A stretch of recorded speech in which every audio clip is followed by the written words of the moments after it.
তো যেখানে নাস্তা বানাইতেছে আর আমার দুপুরের রান্না তো আছে। আজকে কি রান্না করব আপনাদের সাথে শেয়ার করব, আর শেয়ারের সাথে সাথে কিছু কথা বলবো আপনাদের। তো শেয়ারের সাথে কথা যে বলবো এক রিস্কাওয়ালা ভাইকে নিয়ে, তো আপনারা যদি শুনতে চান তাহলে পুরোটা ভিডিও দেখবেন, স্কিপ করবেন না, পুরোটা ভিডিও দেখবেন আর রিস্কাওয়ালা ভাইয়ের কাহিনীটা শুনবেন। তো আজকে আমার ভিডিও রিস্কাওয়ালা ভাইয়ের কাহিনী নিয়ে। তো আমার যদি কাহিনী শুনতে চান রিস্কাওয়ালা ভাইয়ের, তাহলে পুরাটা ভিডিও দেখেন, তারপর আমি আপনাদের বলবো। দেখো, আমি আলুর দম নিয়ে রান্না করছি। সকাল সকাল ছোটোবেলা খুবই খেতাম, ভালো লাগতো। তো সে কথা মনে পড়া, ছোটোবেলার কথা মনে পড়া আজকে আমি আলু দমগিনি রান্না করছি। আর এই যে এখানে রুটি বাঁচছি, মনে করছিলাম যে আজকে কাঠি দিয়ে, রাস্তায় তো মনে করেন আলু দম বেচতো, কাঠি দিয়ে খাওয়াইতো। তো আমি মনে করছি যে আজকে আলু দম রান্না করি, ছোটোবেলার কথা মনে পড়ছে যে খাই। আবার চিন্তা করলাম না, সকালে একটু নাস্তা খাওয়ার দরকার, তাহলে আলু দমের সাথে পরোটা বানাইয়া হয়েছে যে নাস্তা খাই। তো যে এখানে আয়সা ভাজতেছে, আর এই যে এখানে পরোটা এখানে গোলায় নিছি। স্কুলে যাই বুকা দেখা, এই যে নাস্তা বানায় এখন খাওয়াইতেছি। সকাল সকাল স্কুলে গেলে খালি মুড়ি বতা খায় আবিজাবি খায়, খাইয়া পেটটা নষ্ট করে ফেলায়, গ্যাস হয়ে যায়। তো এখন আজকে সকাল সকাল আমি এই যে রুটি আর আলুর দম রান্না করে দিছি। কেমন হয়েছে? তো অনেক দিন পর ঘরে যে নাস্তাটা বানাইলাম, সময়ের কারণে ঘরে নাস্তা বানাইতে পারি না, খাইতে পারি না। তো আজকে সকাল সকালে যে আলুর দম আর নাস্তাগুলো বানাইলাম।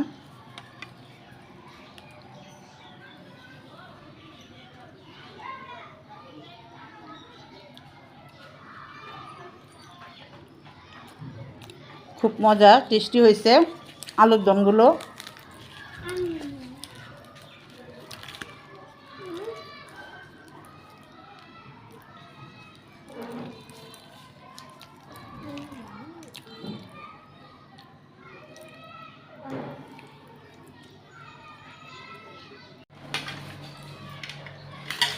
তো আপনারা সবাই কেমন আছেন?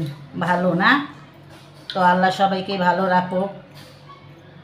তো আমি যেটা রিস্কাওয়ালা ভাইয়ের কথা বলতে চাইছিলাম, তাহলে আপনারা শুনেন কথাটা কি। আমি এখান থেকে বাজারে গেছি, বাজার থেকে আসতে মনে করেন আমার 1 ঘন্টা লাগে আমাদের এখানে আইতে। ওইখান থেকে বাজার থেকে আসতে 1-1.5 ঘন্টা লাগে, জাম থাকলে 1.5 ঘন্টা, জাম না থাকলে 1 ঘন্টা। তো আমি উঠলাম এক রিস্কায়, ওঠার পর কিছুক্ষণ দূরে যায় আবার কয় কি যে আপনি করবেন আপু, একটা কথা বলুন। আমি বললাম যে বলেন। বললো কি যে আপু, এই যে সামনে একজন আমি মানুষ নিয়ে নিই। আমি আবার কইলাম ঠিক আছে, সামনে মানুষ নিবেন, আমার সমস্যা নাই, আপনি নেন, আপনার যদি 2টা টাকা তা আমার সমস্যা কি, আপনি নেন। কয় না, কতজন তো মনে করেন নিতে দেয় না। আমি তো পিছনে বসি, আপনি তো নেবেন আপনার লগে, তো নেন, সমস্যা নাই আমার। তো রিস্কালায় পাইলো একটা চাচা মুরব্বী, তাকে নেওয়ার পরে কিছুক্ষণ আমরা দূরে গেলাম। যাওয়ার পর এখন বলতেছে রিস্কালায় ভাইয়ে যে আপু দেখেন, এই মা বড় রক্তের বাঁধন, মার মতন জিনিস হয় না। পরে হ্যাঁ বলতেছে, আমি কথাটা খেয়াল করি নাই, আমার হাতে মোবাইল দেখতেছি। তো তারপর সঙ্গে বললো যে মা বড় রক্তের বাঁধন, মার মতন জিনিস হয় না, মা অনেক মূল্যবান জিনিস। তারপর আমার না আস্তে আস্তে তার কথায় খেয়াল গেল। তো আমি তার কথাটা খেয়াল করতে লাগলাম, আমার হাতে মোবাইলটা রেখে দিলাম। তার কথাটা শুনতে শুনতে হঠাৎ করে মার কথা বলতে বলতে আমি বললাম, হ্যাঁ মা এমন জিনিস, মার মতন কিছুই হয় না। তারপরে বললো যে দেখেন, আমি কাজ করে বাসায় গেলে আমার মায়ে দৌড়াইয়া আমার শরীরের ঘামটা, চেহারার ঘামটা তার আঁচল দিয়া পুছা দিত। হ্যাঁ, আমার মা আর কইতো না বাবা তুমি কি টাকা পয়সা আনছো কাম কইরা, বাজার নাই, সদাই নাই, এটা নাই সেটা নাই, কিচ্ছু কইতো না, কিন্তু আমার ঘামটা আগে মুছাইতো। তারপরে দিত খাওয়া দাওয়া করতাম। এরকম দিন গেছে, এখন মা নাই, এখন বুঝি, যার মা নাই সে বুঝে। এখন হইলো বউ হইলো মনে করেন এমন জিনিস, মা তো টাকা পয়সা চায় না, আর বউ তো সবসময় পকেটের দিকে তাকায় থাকে। তাকায় থাকে। তো আমি আবার বললাম যে বউ তো তাকাইবই, বাকি না তাকানোর একটা আছে। দেখেন আমি চালাই রিক্সা আপু, কয় টাকা কামাই, এই মাসে 6,000 টাকা মনে করেন আমার কিস্তি দিতে হয়, ঘর ভাড়া আছে, বাচ্চার পড়ালেখা, খাওয়া দাওয়া। প্রথম বলছে যে মাসে কিস্তি দিতে হয়, ঘর ভাড়া আছে। তো আমি বললাম কি যে আপনি কিস্তি দেন, ঘর ভাড়া দেন, ওটা তো লাগবেই, পুরুষদের নিয়মই এরকম, সংসার হলে কাজ কইরা খাইতে হয়। কয় ঠিক আছে আপু, কিন্তু আমার বউটা আমারে এমন জ্বালায় মনে করেন, ধুইতে বইতে খাইতে অনেক জ্বালায়। তো আমি বললাম যে আপনার এই জ্বালায়? তো হ্যাঁ আমার অনেক জ্বালায়, জানেন না। পাশের বাড়ি আমার কিস্তির টাকা দেয় দিয়া কয় পাশের বাড়ির ওই চুমকি ভাবির থেকে আনছি টাকা, তুমি টাকা দিও। একদিন যেদিন নেয় তারপরের দিনই কথা কয়। আচ্ছা গেল, তারপরের দিন আবার কয় পাশের বাড়ি ওই সেলিনা ভাবির থেকে টাকা নিয়ে আইছি, টাকা দিও। মনে করেন এক এক ধরনের ভাবিগর নাম দিয়ে আমাকে টাকা চায়। তো আমি চিন্তা করলাম, টাকা যখন তুমি দিছো কিস্তি, আমি তো দিমই। আর আমি এর মধ্যে আবার বললাম যে দেখেন ভাই, মেয়েরা এরকমই, বউরা টাকা দিলে, সংসারেতে দিলে, ওই পাশের বাড়ির সেলিনা, পাশের বাড়ির চমকি, পাশের বাড়ি বৃষ্টি, এগুলির নাম দিয়া নিতে হয়। নিয়ে মনে করেন আমরা মহিলারা কি করি, বা এই স্বামীগো টাকা দিই, দিলে বলি যে এরকম ওই ভাবি হে ভাবি দিছে, তে টাকাটা দিতে আছে। তো পুরুষরা মনে করেন দিতে চায়, আর আমি যদি বলি না আমার কাছ থেকে দিছি জমায় টাকা, তাহলে তো দিব না। এরকম আপনার বউ নিজের টাকা হইলো ওই পাশের বাড়ির ভাবিগো নামই কইব, আর দিলে তো আপনার সংসারেই লাগাইব ভাই। হ্যাঁ ঠিক আছে, কিন্তু আমার সংসারে লাগাইলে কি হইব?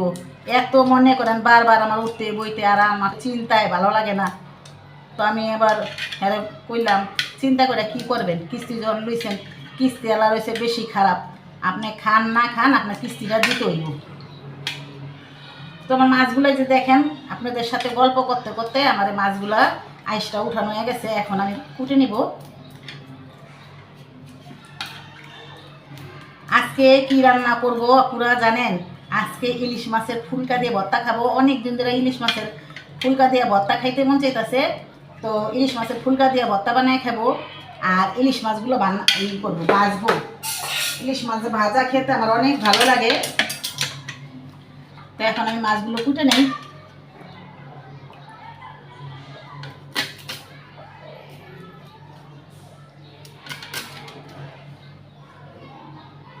সাথে গল্প করতে করতে আমার এই মাছগুলো কোটা হয়ে গেছে, ধোয়া গেছে। এখন আমি এই ফুলকাগুলো আগে ভেজে নিব ভর্তা বানানোর জন্য। ফুলকাটি বেশি হয় নাই, অল্প হয়েছে।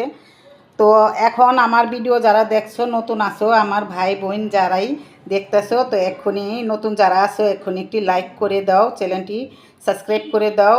আর যারা আমার আগের ভাই বোন তারাও চ্যানেলটি সাবস্ক্রাইব করে, লাইক কমেন্ট করে, শেয়ার করে আমার পাশে থাকবে। আর তোমরা সবাই ফুল ভিডিওটা দেখবে, অর্ধেক দেখবে না, স্কিপ করবে না। তো আমার না হলে আমার ভিডিওটা ডাউন হয়ে যায়। আর রিশকালা ভাইয়ের যে গল্পটা আমি বলতাছি এখনও শেষ হয় নাই, আরও কিছু বাকি আছে। তোমরা সবাই আমার সাথেই থাকো। তো দাঁড়াও দাঁড়াও দাঁড়াও, তোমরা কোথায় যেতেছো? আর আমার ভিডিওটা উপর দিকে টান দিবা না, আমার গল্পটা শেষ হয় নাই। গল্পটা শুনলে আরও ভালো লাগবো।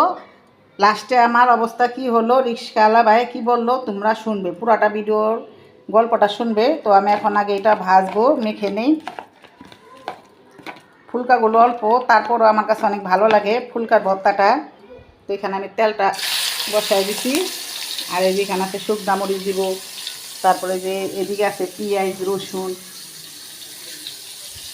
পর্যন্ত জানি করে রাখলাম। এই যে, তো তোমাদের কাছে কার কার ভালো লাগে এই ফুলকা ভর্তাটা সবাই কমেন্টে জানায়ও। ইলিশ মাছের ফুলকাটা, ইলিশ মাছের ফুলকা কেন, সব কিছুই ভালো লাগে খেতে, ফুলকাটা তো আরও স্বাদ ভর্তা বানাইলে। তো এই যে ফুলকাগুলো লাল লাল করে ভেজে নিছি, এখন আমি এটা দিয়ে দিব। সাথে দিব কেজি কিছু শুকনা মরিচ।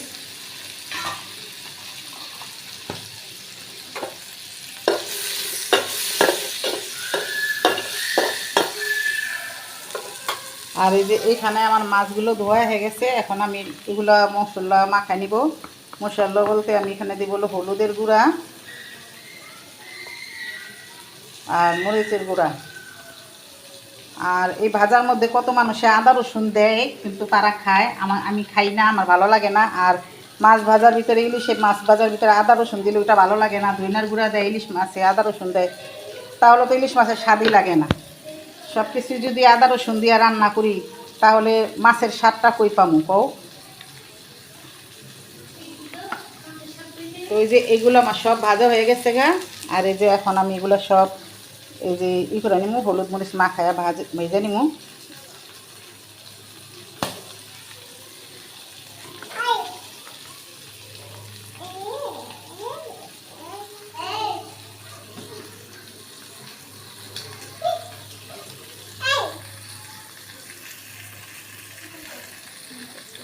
এই যে এখানে আমি তাওয়াটা বসায় দিছি,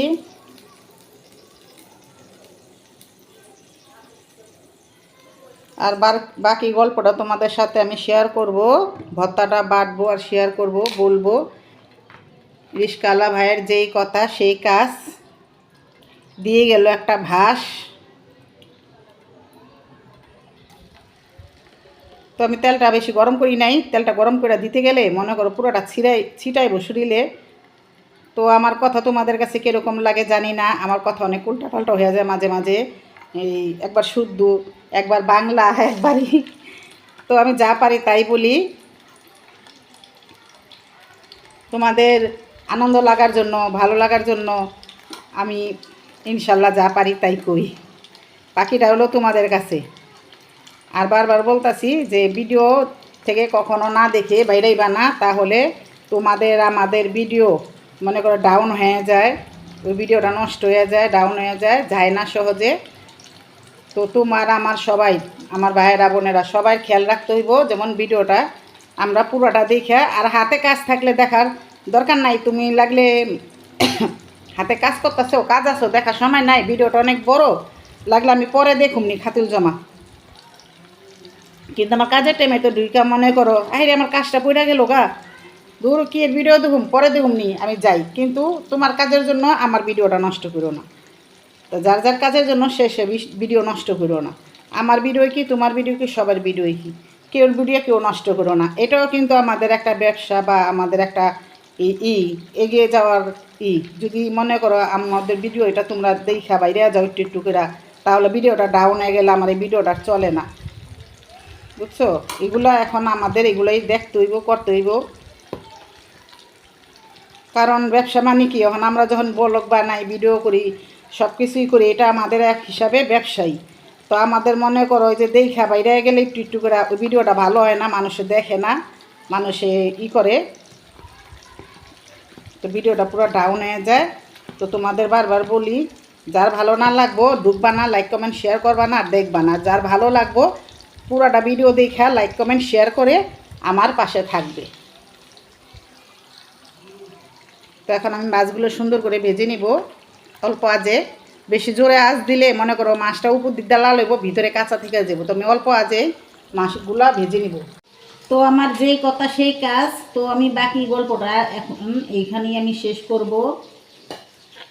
তো সেই বাইকে আমি বললাম না, তারপরে রিশকাওয়ালা বাইক কইলো যে তার, আমি বললাম যে আপনার বললো যে আমার এক ছেলে আছে 6-এ পড়ে, তারপরে একটা ছোট বাচ্চা আছে মেয়ে। তো ওই ছেলেটা আবার বলে যে মা তুমি সবসময় বাবার এত টেনশনে রাখো কে, টাকা কামাই করে তো তোমার এই দিব, রেন দিব, তুমি সবসময় খাওয়ার সময় বাবার সাথে ভাবে ব্যবহার করো কেন, ছেলেটা মিলে বলে। তো শুনকা আমি কি বা আপনার ছেলে তো ভালোই উত্তর দিতে পারছে, তো আপনি করেন, ছেলে যখন বলছে তা আপনিও কিছু বললেন। কয় না না, আমার বউরে আমি কিছু বলতে পারব না। দেখেন আমার বউরে আমি কিছুই বলতে পারব না। আমি বললাম কেন আপনার বউরে কিছু বলতে পারবেন না, কে কী হয়েছে? মাঝে মাঝে বউটি শাসন করতে হয়। এই যে আমার মনে করেন আমার হাজব্যান্ডে যদি সময়তে করবো, দেখো আমার টাকা নাই, তুমি আজকে বাজার করো বা তুমি আজকে যেভাবে চালাইও, তা আমার হাজব্যান্ড আমি কোনো টেনশনই করতে দিই না। আমি কই ঠিক আছে টাকা নেই, তার তো কী হচ্ছে, ইনশাল্লাহ আপনি যান, খুশি হলে যান। হ্যাঁ, তো আমার হাজব্যান্ডে কখনো যদি আমি মনে করেন কেউতে টাকা নেই বা আমি কেউরে দিই, কেন আমি জানতে দিই না। হ্যাঁ, আমি বলছি যে দেখেন আমি মুখজন এই টাকাটা পাইবো আপনি দিছি। আচ্ছা ঠিক আছে, আমি যদি হের লেগে 10 টাকা ভাঙি, হ্যাঁ আমার পরে 20 টাকা দিয়া দেয়। কিন্তু আমি কোনো সময় কই নাই যে ওই ভাবি সেই ভাবি সেই ভাবি নিছি, কারণ আমি জানি আমার জামাই কেমন, নাম বলতে হইব নাকি ওর, আমার জামাই আমার দিয়ে দিব। তো আপনি আমার জামাই আমার দিয়ে দেয়, আমার জামাই আল্লাহ দিল অনেক ভালো। আর তাছাড়া আমিও সংসারের দিকে একটু খেয়াল করি, জামাইয়ের একটু টেনশন দেখলে জামাইয়ের টেনশন করতে দিই না, নিজেই করি না। জামাইরে সবসময় করি আপনি টেনশন করবেন না, যা করে আল্লাহ ভালো লেগে করবো। কহ আপু আপনি কি সুন্দর জামাই করে দেন, সংসারে কিভাবে বুঝান জামাই বউ দুজনে কি সুন্দর করে আপনারা চালায় নিতে পারেন, কিন্তু আমার বউ চালায় নেয় না। আর আমার ছেলে এই উত্তরটা দিছে, তাই আমি বলছি ভাই বউ গো সবসময় ছাড় দিতে নাই, মাঝে মাঝে বউকে একটু শাসন করবেন। আমারে বললো যে আপু দেখেন আমার বউর আমি শাসন করুন কি, আমার বউ তো মনে করেন ভালো আছে, একটা ভালো মানুষ। আমি কি ভালো মানুষ এই না মাত্র কইলেন আপনারে জ্বালায়, কহ জ্বালায়, আগে মনে ছিল না, এখন কিছুদিন ধরে মনে করেন এই আমার এটার টাকা ওইটার টাকা ই করে। না না না আপু আমার বউ অনেক ভালো। আমি কি বাইরে কাল লেগে কি বলতে গেলাম, আপনার বউ অনেক ভালো হয়ে গেল। কহ আপু আমার বউ অনেক ভালো আমি জানি, আর ওই করে মনে করেন আমার রেল দেখা কষ্ট দেখা এরকম করে নিলে আমার বউ অনেক ভালো, আমার বউ অনেক ভালো, এরকম করতে করতে তো হ্যাঁ আমার বাসায় না দিয়ে গেল। আর কইলো আপু আপনার সাথে কথা বললে আমার অনেক ভালো লাগলো, মনটা অনেক শান্তি লাগলো। আমি বললাম ভাই মাঝে মাঝে এরকম ভালো মানুষ পাইলে মাঝে মাঝে কথা শেয়ার করবেন, দুঃখ সুখ দেখবেন, টাকা পয়সা না দেও আপনার মনটা একটু ভালো হয়ে যাবো গা। আপনি এরকম সবার সাথে শেয়ার করবেন, ভালো না লাগলে বড়ও একটু বুঝাইবেন যে দেখো আমি অনেক কষ্ট করেই করি, তুমি এমন করবা না, আমার লগে টেনশন দিবা না, রাস্তাঘাটে গাড়ি চালাই মনে করো টেনশন দিলে কত ধরনের অ্যাক্সিডেন্ট হয়ে যায়, বা আমি অ্যাক্সিডেন্ট করি বা নিজেই করি না মানুষে করি, তুমি সবই করবা না। তারপরে রিক্সাওয়ালা ভাইয়ে আমারে সাজেশন দিল, না আমার বউ অনেক ভালো, আমার বউরে আমি কোনো সব করতে পারব না, আমার বউ ভালো আছে। আমি কি আচ্ছা ভাই আপনার বউ ভালো আছে, আরও ভালো থাকেন আপনারা, সংসার উজ্জ্বল হোক, ছেলে পোলাবেন ভালো হোক, পড়ালেখা জ্ঞান বুদ্ধি ভালো হোক, আপনারা ভালো থাকেন, আল্লাহ আপনাকে ভালো রাখো, আমাকেও ভালো রাখো। তো বন্ধুরা তোমরা যারা দেখতেছ আমার গল্পটা ভালো লাগলে রিস্কাওয়ালা ভাইয়ের কমেন্টে সবাই জানাইবা কীরকম হয়েছে। আমি বলি যে রিস্কাওয়ালা ভাইয়ের কথাই ভালো, তার কথাই ভালো, তার বউকে সে উপরে রাখছে, খারাপ বইলেও উপরে রাখছে। তো এরকম সব ঘরে ঘরেই স্বামী বউ হওয়া উচিত, ভালো মন্দ মিলাই। তো আমার কাছে আমার রিস্কাওয়ালা ভাইয়ের কথাটাই ভালো লাগছে। তো তোমরা কি একমত আমার সাথে যে রিস্কাওয়ালা ভাইয়ের কথাটা কীরকম হয়েছে, তোমরা সবাই কমেন্টে জানাও, সবাই কমেন্টে জানাও ভাইয়ের কথাটা যে কীরকম হয়েছে। তো এই যে আমার ইলিশ মাছ ভাজা দুপুরের, আজকে ইলিশ মাছ ভাজা খাবো। তো এই যে তেলটা খুবই ভালো লাগে, দেখেন ইলিশ মাছ ভাজাটা কীরকম হয়েছে সবাই কমেন্টে জানাবেন। আর এই যে এখানে আছে আমার ফেভারিট ভর্তা। তো এই ভর্তাগুলো ইলিশ মাছের ফুলকার ভর্তাটা কার কার পছন্দ এটাও কমেন্টে জানাইবা। আর আমার কাছেও ভালো লাগে ইলিশ মাছের ফুলকার ভর্তাটা। তো দেখো, তো আজকের মতো ভিডিওটা আমার এই পর্যন্তই। সবাই ভালো লাগলে লাইক কমেন্ট শেয়ার করে দিবা, চ্যানেলটি সাবস্ক্রাইব করে দিবা। তো আজকের মতো এই পর্যন্তই, সবাই ভালো থাকবা, সুস্থ থাকবা, আল্লাহ হাফেজ।